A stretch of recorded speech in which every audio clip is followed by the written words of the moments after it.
Hello dear students and welcome back to our online numeracy classes. I'm Ms. Rosa and today is our fourth lesson in numeracy. In today's lesson we will explore fraction. Today's lesson is extremely important, so I want you to know your notebooks, books and pencils ready to take notes. Please pause after each slide to take your notes and not while I'm talking. Alright, let's get to it.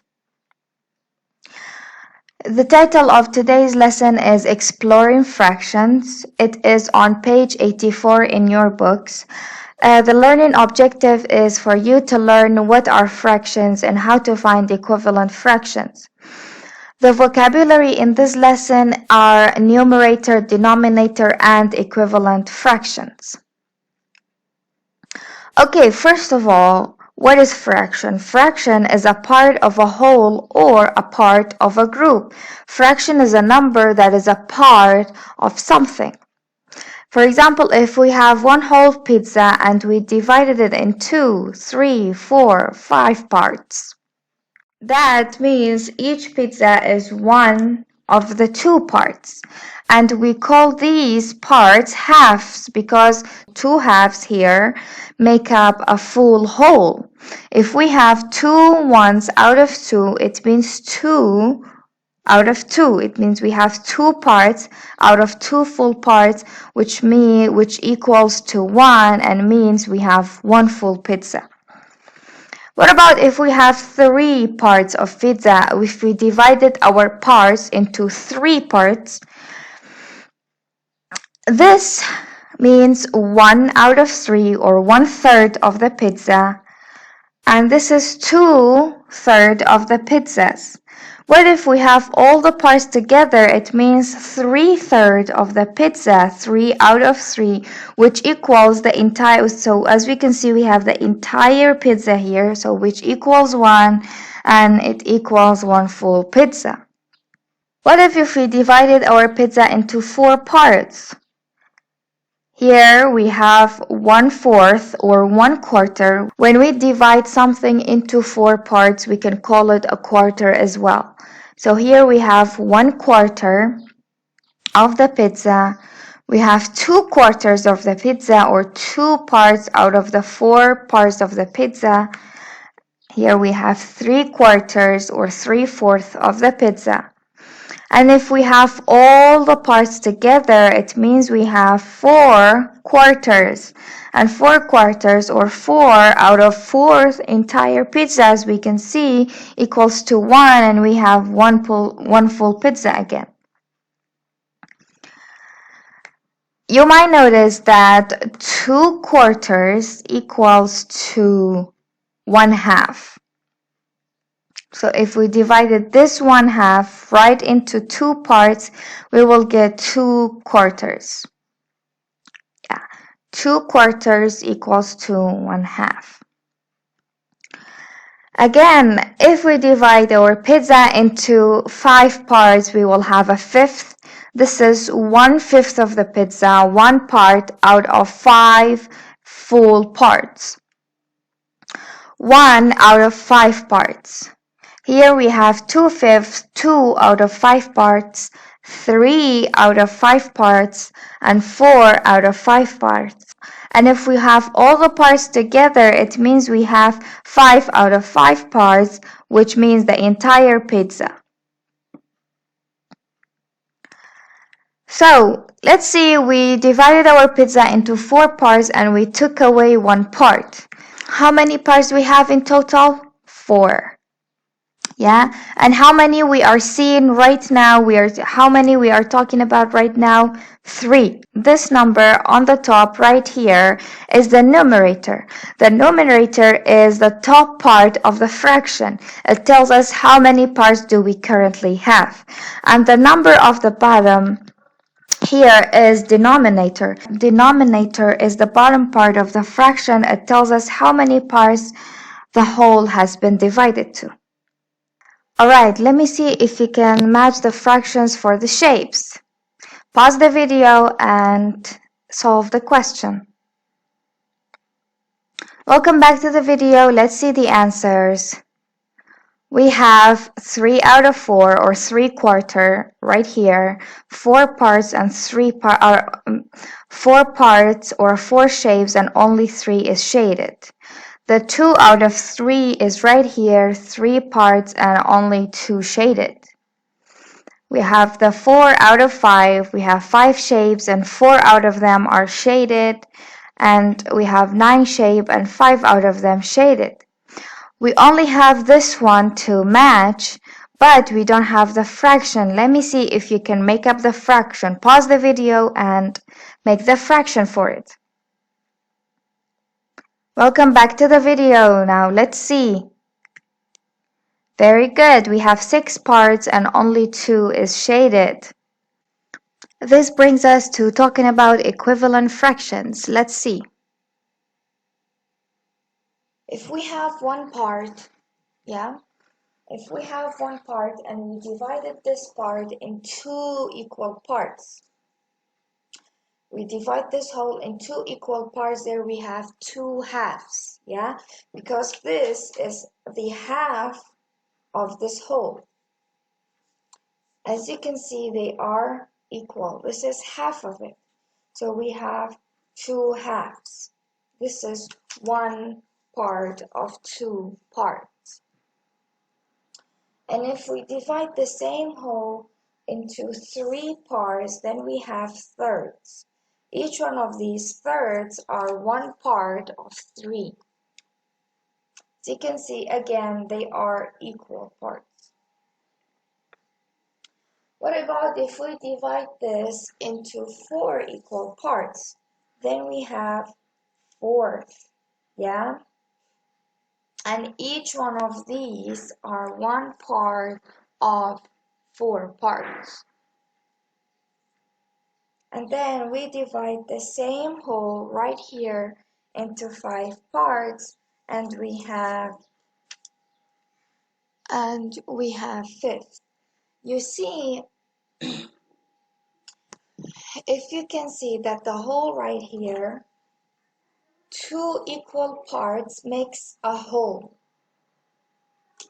part, a complete part, and 2 quarters, 2 parts of the 4 makes a half, and 2 quarters makes a half.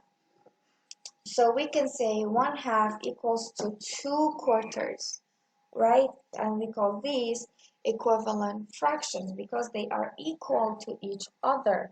They have the same value. 2 quarters make up a half. Alright, let's say we have one shape and we divided it into 4 parts. When we shade one part, it means we shaded 1/4. But let's see, we don't change the size of the shape at all, but we just make more spaces. Then here we shaded 2 out of 8 parts. Here we shaded 3 out of 12 parts, and here we shaded 4 out of 16 parts. If you notice, the size of the space that is shaded did not change at all. We still have the same space shaded, but with different numbers.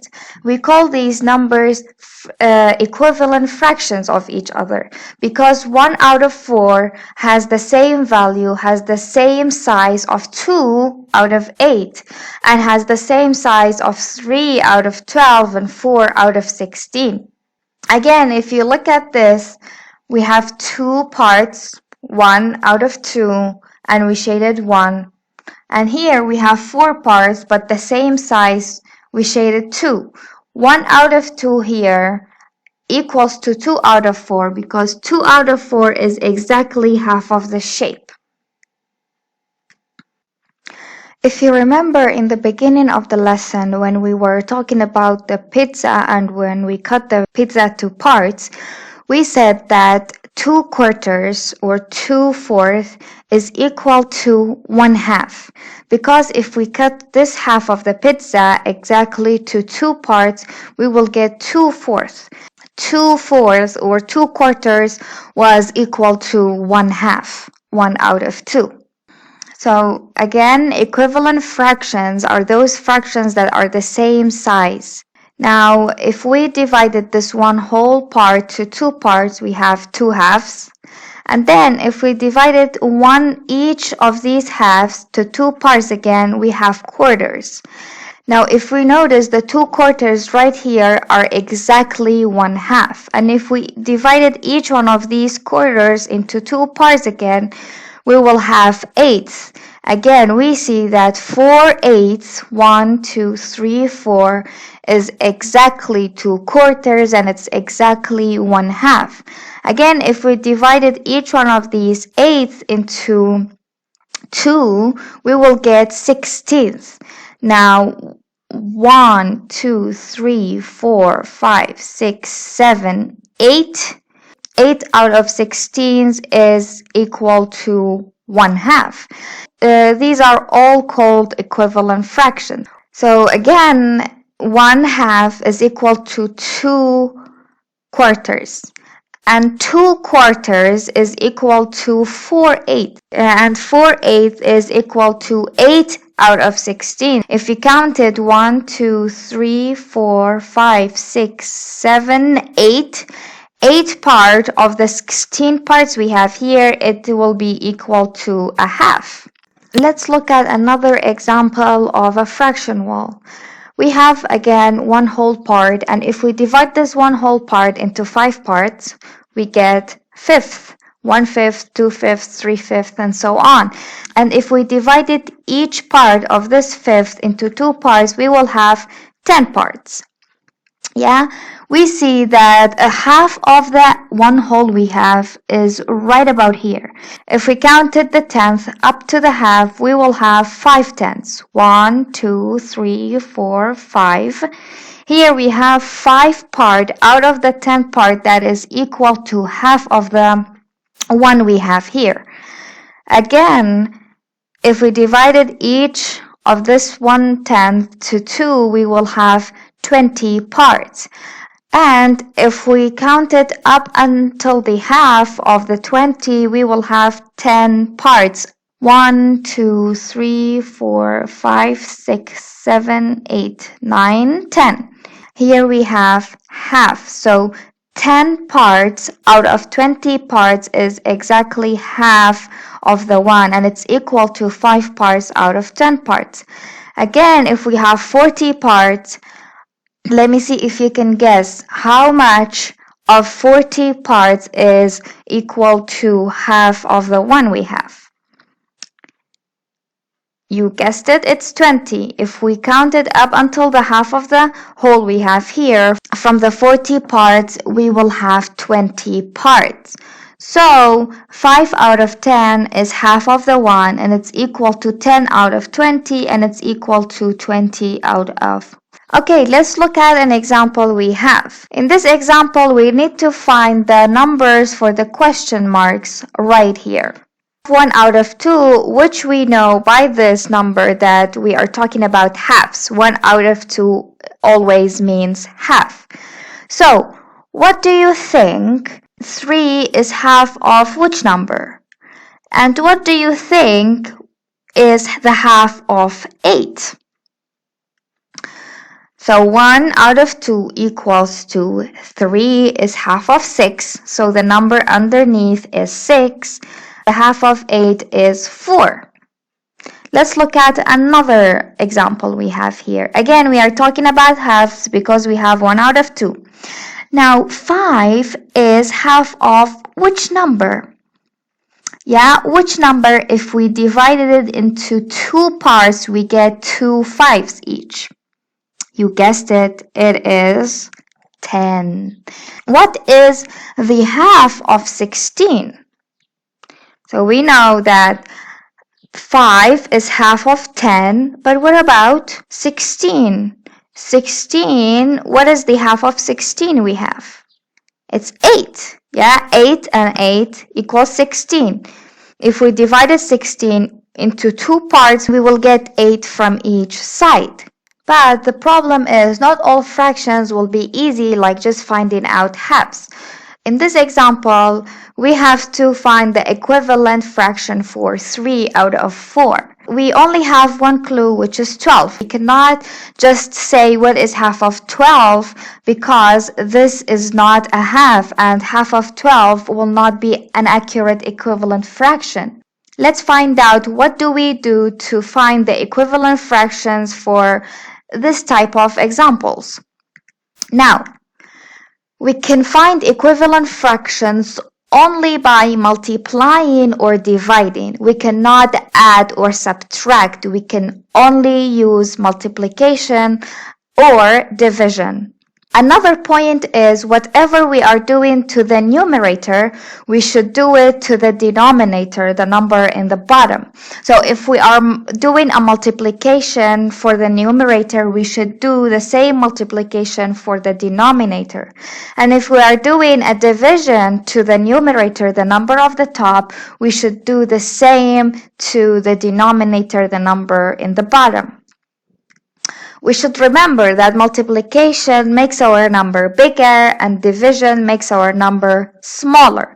And also they are exactly the opposite of each other. Okay, if we go back to our example, we see that we have 3 out of 4 and we should find an equivalent fraction.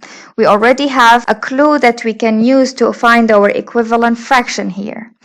Now, because 12 is bigger than number 4, yeah, so the number got bigger. And what do we do to make our number bigger?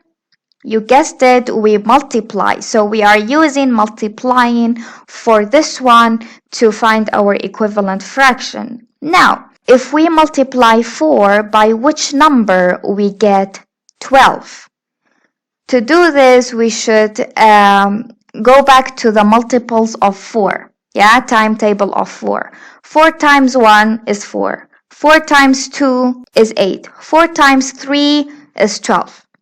Now we know that we should multiply this fraction by 3.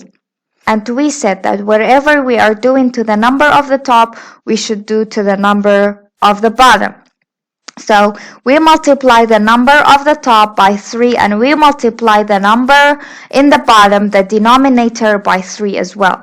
Alright, so 4 times 3 is 12. We already have this answer here. And 3 times 3 is 9. So the equivalent fraction for 3 out of 4 is 9 out of 12.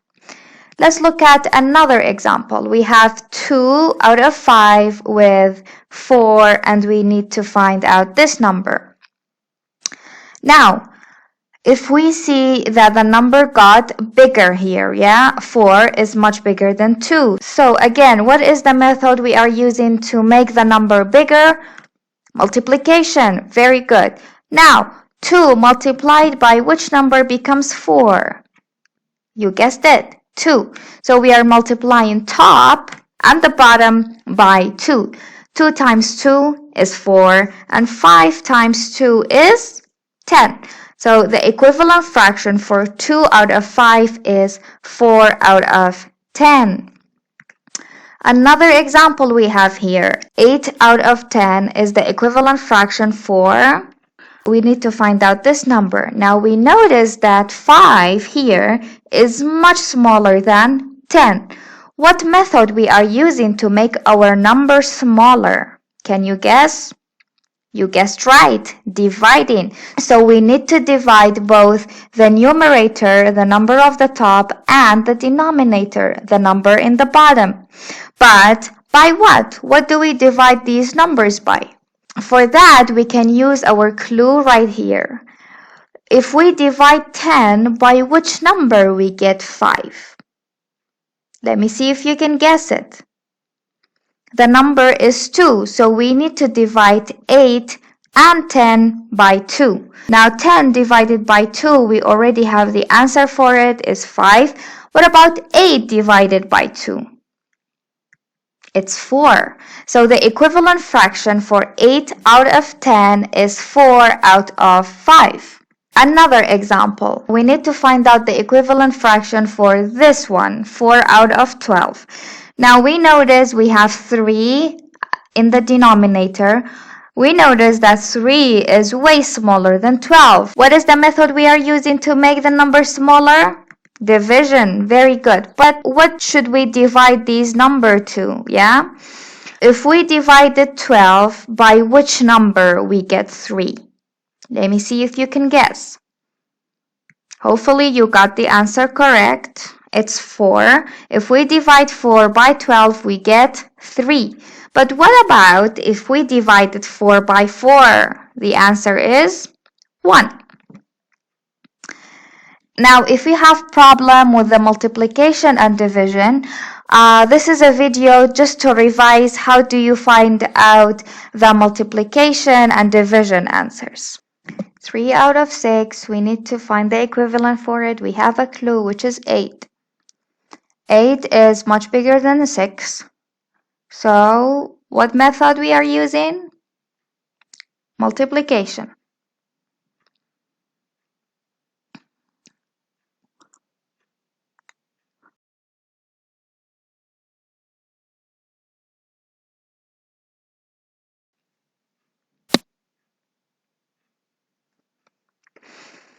Okay, for us to find out what number, if we multiply it by 6, we get 8, we need to revise the multiple of 6.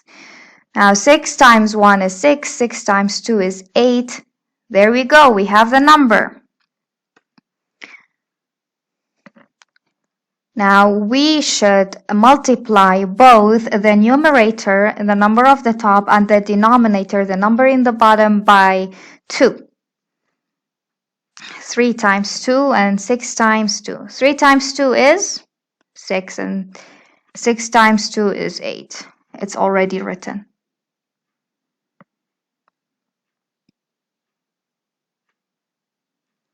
Right, another example, 3 out of 4. What is the equivalent? We already have a clue, 12.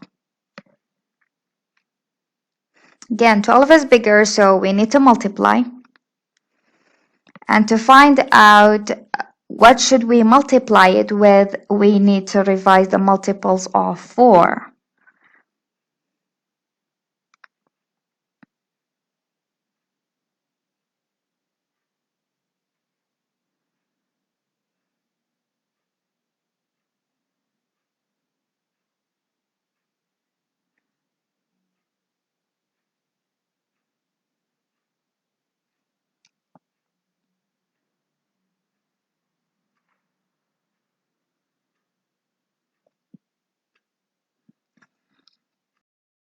So our equivalent is 9 out of 12.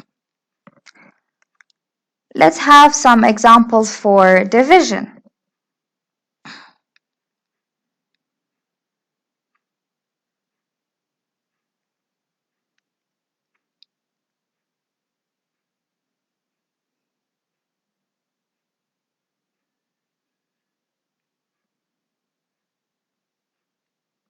8 obviously is smaller than 16. And the method we are using to make the number smaller is division. So we divide. And to find out what do we divide the numbers by, again, we are writing the multiples of 8. Now, the reason why we are choosing to find out the multiples of 8 is that's the easier method. 8 is smaller, and whenever we know what number we should multiply 8 with to get 16, we immediately know if we divided 16 by that number, we get our answer, because multiplication and division are exactly opposite of each other.